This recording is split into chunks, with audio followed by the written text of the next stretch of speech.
Pengoboran kaca 12 mili. Kaca pintu kantoran. Atem. Ya. Ini kaca berukuran 12 mili.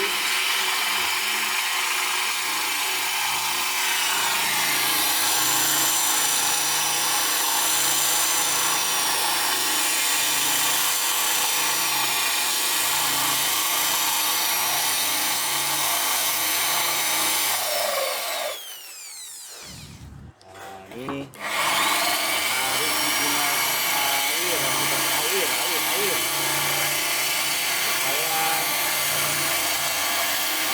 kacanya tidak kering.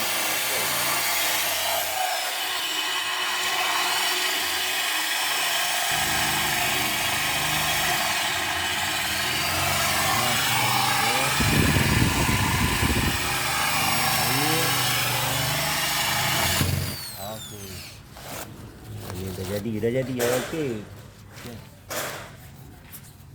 Itu berat nah.